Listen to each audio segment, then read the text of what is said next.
Hello everyone and welcome back to my channel Edmond Mindaros, at sa video ito ay pag-uusapan natin at i-guide ko kayo on how to send money to Maya Wallet from GrabPay app with the new transaction fee.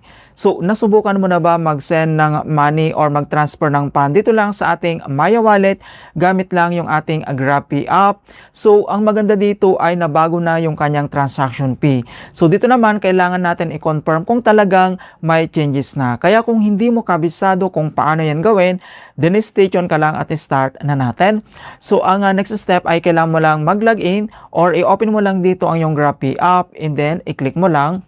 And then once nakapag-login ka na, dito lang sa ating GrabPay profile homepage. So dito naman sa top right corner, kailangan mo lang i-tap dito yung ating GrabPay profile icon and then i-click mo lang. And then dito lang sa ating GrabPay profile, so dito lang sa baba, makikita mo dito yung GrabPay wallet and kailangan mo lang yan i-tap. And then another step, so dito na tayo sa GrabPay wallet. So makikita mo naman dito yung ating total balance. So dito lang sa baba, kailangan mo lang i-select dito yung transfer. And then dito na tayo sa another step, so transfer and then transferable balance.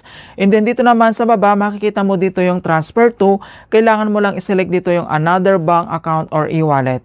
Okay, so makikita mo naman dito na nabago na yung kanyang transaction fee.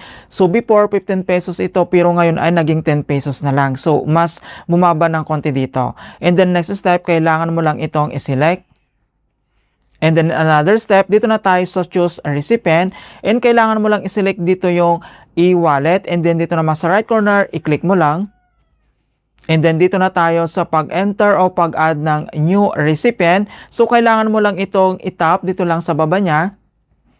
And then once na-tap mo na yung add new recipient, so e-wallet and then select an e-wallet, i-click mo lang dito yung arrow na yan.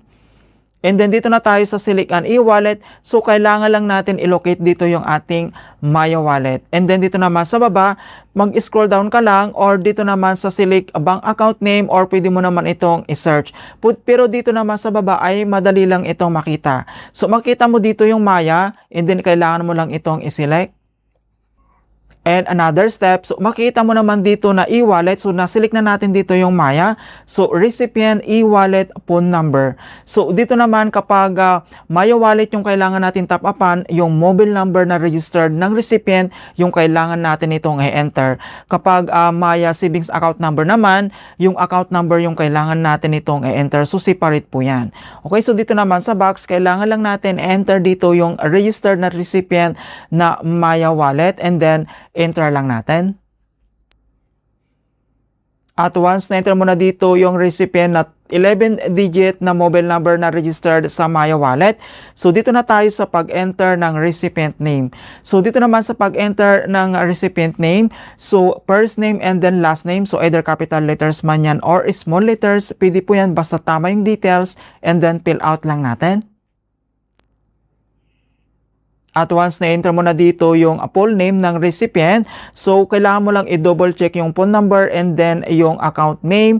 And then dito naman sa baba, bago tayo mag-proceed, so kailangan mo lang basahin mabuti itong please ensure that all informations provided above is accurate before you proceed, dahil wala po itong refund once nagkamali tayo dito. And then kapag okay na, kailangan mo lang i-tap dito yung save. And dito na tayo sa next step, so pag-enter ng amount, so makikita mo naman dito yung details ng Maya Wallet. So dito naman sa gitna and then enter mo lang dito kung magkano yung amount na ita-transfer mo. At once na-enter mo na dito yung amount and then dito naman sa baba, kailangan mo lang i-tap dito yung next. And then next step, so dito na tayo sa review and confirm. So transfer to, so makikita mo naman dito yung Maya Wallet details, transfer amount, and then yung kanyang transaction fee na 10 pesos. So dito naman ay kailangan ma-extra balance ka dito lang sa ating GrabPay wallet mo dahil separate po yung kanyang transaction fee. And then total amount, and then kapag okay na, kailangan mo lang i-tap dito yung transfer. And dito na tayo sa pag-enter ng ating GrabPay PIN or pwede mo naman gamitin dito yung biometric para ma-authorize natin yung transactions. So scan lang natin dito yung ating fingerprint para mas mabilis. Ayan, so makikita mo naman dito na transfer and progress. So sending this amount. Okay, so kailangan lang natin i-double check sa ating Maya app. So dito naman sa baba, itap mo lang dito yung done. And then dito lang sa ating GrabPay na wallet, so dito lang sa kanyang wallet transactions, makikita mo naman dito na on processing na po siya. So kapag clinic mo yan, all details nandito naman. So back lang tayo dito, and then kailangan lang natin mag-login dito lang sa ating My App para ma-double check natin. At once nakapag-login ka na dito lang sa ating Maya app, so dito lang sa ating Maya profile homepage, so dito lang sa wallet, and then makikita mo naman dito na na-receive na natin galing lang sa ating GrabPay app, okay? So dito naman sa kanyang transactions dito lang sa baba, makikita mo naman dito na talaga naman successful na na-receive na natin. So this amount from GrabPay, so napakabilis lang talaga. Alright, so ganoon lang po kasimple kung paano tayo mag-cash in dito lang sa ating Maya wallet from GrabPay app natin. And hope na nakapagbigay ako ng konting kalaman at guide tungkol sa GrabPay app tutorials. Thank you guys, and see you in my next tutorials.